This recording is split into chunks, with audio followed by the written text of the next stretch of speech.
महामृत्युंजय से भी प्रबल एक मंत्र प्रदान किया गया शिव महापुराण में।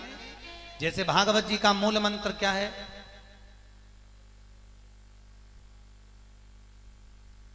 प्रणत क्लेश नाशाय गोविंदाय नमो नमः। पर एक मंत्र जो भागवत जी में प्रदान किया है श्री नारद जी महाराज ने ध्रुव जी महाराज को, ओम नमो भगवते वासुदेव। मूलतः शिव महापुराण का मूल मंत्र हजारों हजार महामृत्युंजय का वाचन किया जाए और मुख से एक बार बोल लिया जाए, वो शिव महापुराण में वेद व्यासी ने वर्णन कर दिया। श्री शिवाय नमस्तुभ्यम। सब बोलिए, श्री शिवाय नमस्तुभ्यम। सब बोलो,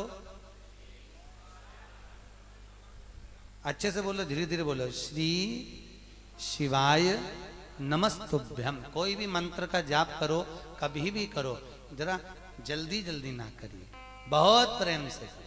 जल्दी खाओगे गाल कट जाएगा, जीवान कट जाएगी।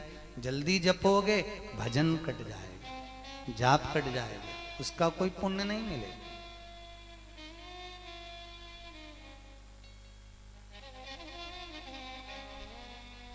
जैसे भगवान को स्नान कराते समय बीठियां उतार दी जाती हैं, कहीं भगवान को घर्षण ना हो जाए।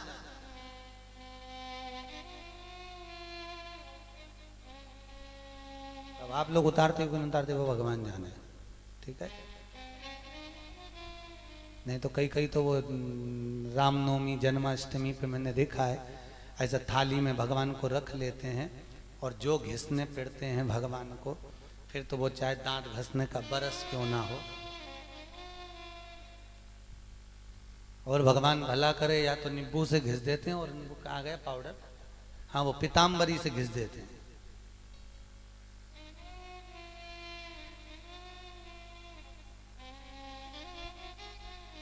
ऐसा घिसा तो क्या कि आज जन्माष्टमी है ना, इतना जोरदार घिसूंगी चमक जाएगा।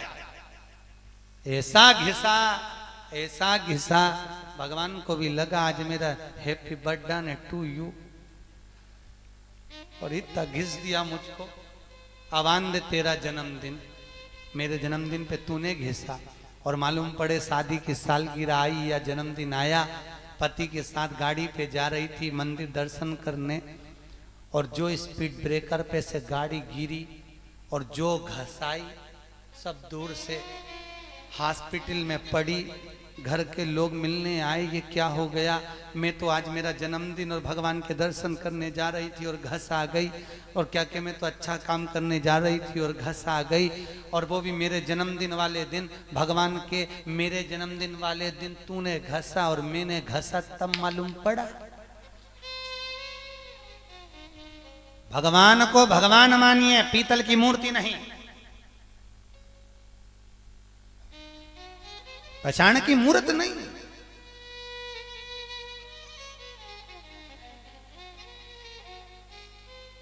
एक कितना सुंदर चरित्र कल्याण में लिखा गया था, बहुत सुंदर चरित्र।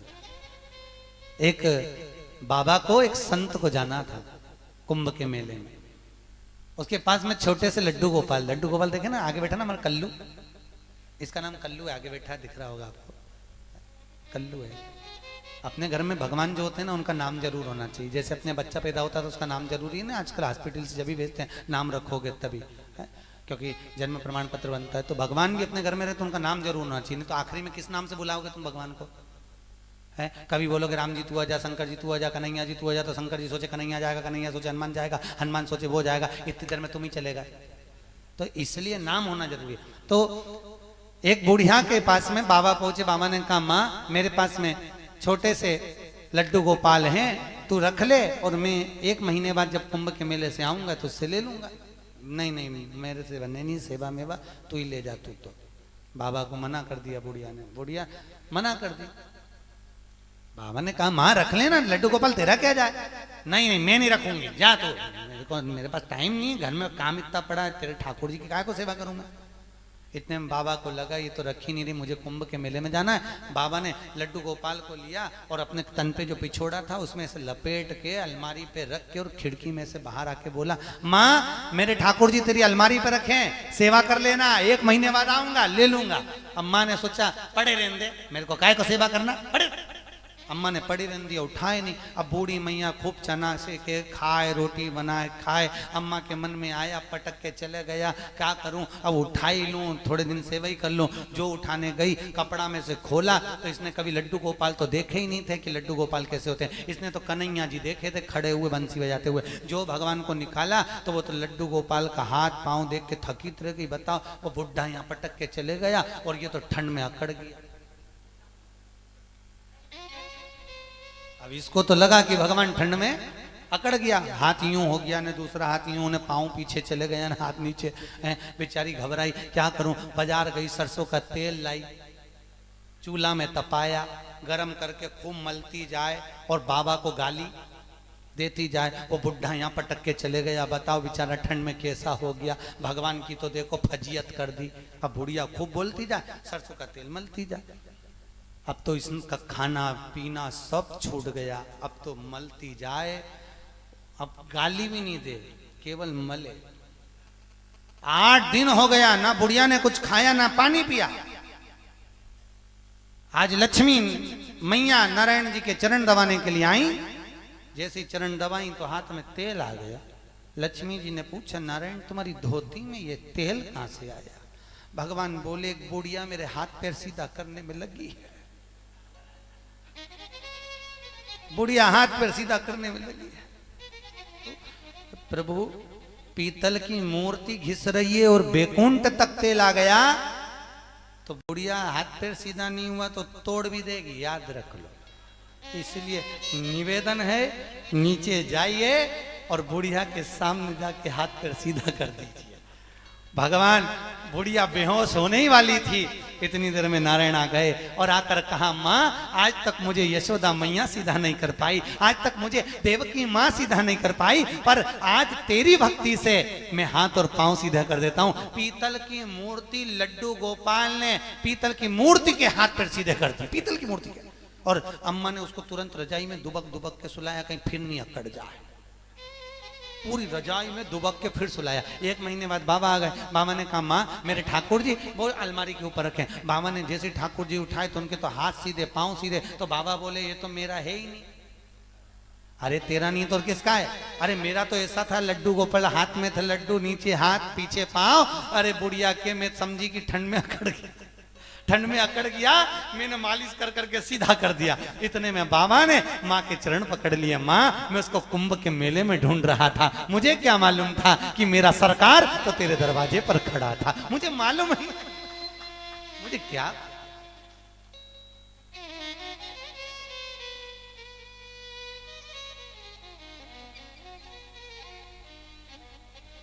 भक्ति हो, भाव हो, भजन में लोग गाए हैं।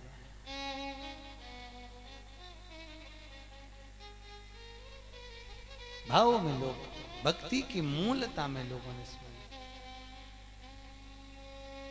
भक्ति हो तो कर्मा जैसी सांवर यो घर आवे लो, सोहन लाल लोहा कर प्रभु को हरस हरस गुण गावे। मूर्ति सीधी हो जाए, लक्कड़ की मूर्ति भोजन कर कर जाए, ये भाव की प्रधानता है। ये भाव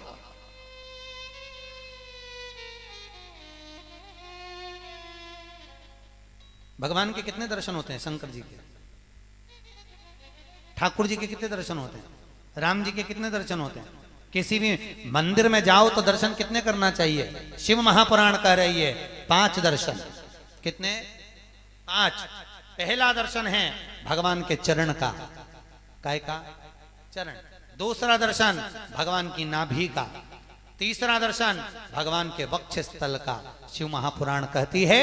चौथा दर्शन भगवान की शिखा और 5वां दर्शन भगवान के नयन का करिए। कितने दर्शन है? पहला जम के बोलो जरा, चरण। दूसरा नाभि, तीसरा वक्ष स्थल, चौथा शिखा और 5वां नयन। ये भगवान के 5 दर्शन है।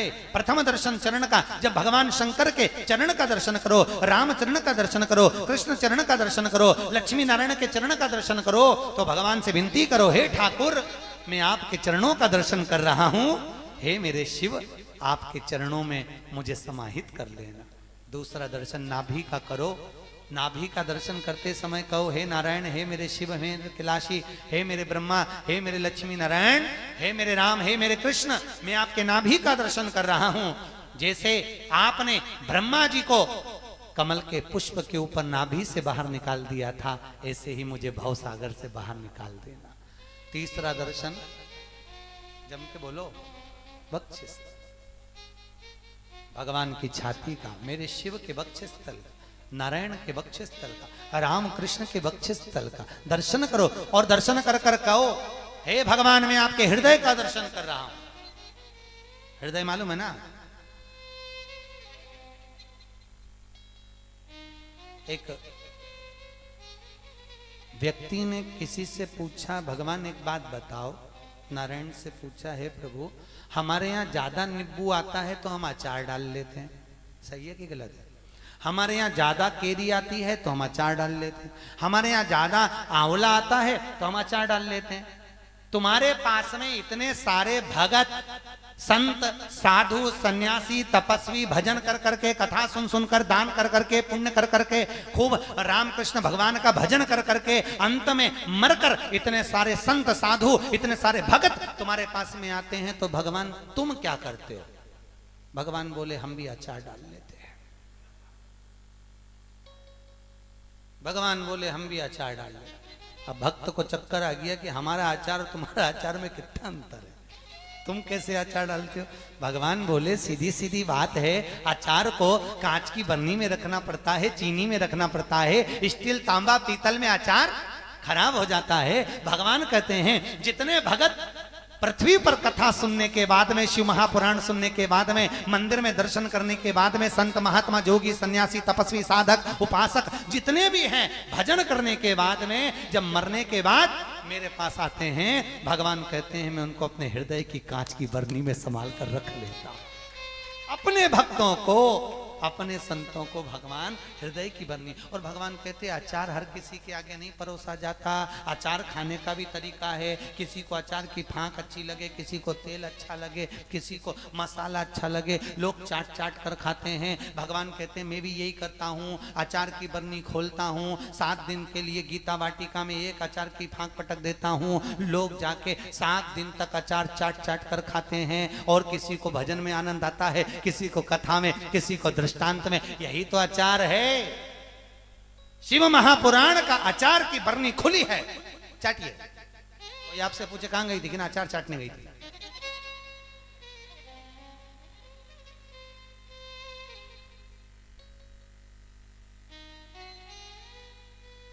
कल कोई पूछ रहा था गुरुजी ये कथा बाहर क्यों नहीं रखी? हमने कहा देखो भैया, अगर फल ताजा रखना है तो फ्रिज में रखो, सब्जी अच्छी रखना है फ्रिज में रखो, फ्रिज के बाहर रखोगे तो, अरे बोलो तो, खराब हो जाएगी। फ्रिज के अंदर तो ये कथा का पंडाल नहीं है, फ्रिज है। जो अंदर आ गया वो सड़ता ही नहीं है, ना काम में, ना लोभ में, ना विषय में, ना वासना में, ना अहंकार में, ना तृष्णा में। जिसको सड़ना है वो बाहर, और जिसको नहीं सड़ना वो अंदर, फ्रिज के अंदर। कहां बैठे हो? अरे बोलो। कोई पूछे कहां गई थी? फ्रिज में बैठी थी। बता मत देना, वो जाली निकाल के अंदर बैठ जाएगी। पड़ोसन तुम्हारे कहने से कहा होगा। बैठी थी, क्या कर रही थी फ्रिज में बैठ के? अब बोलो तो, फ्रिज में बैठ के कर क्या रहे हो? कर क्या रहे हो? केवल एक काम कर रहे हैं,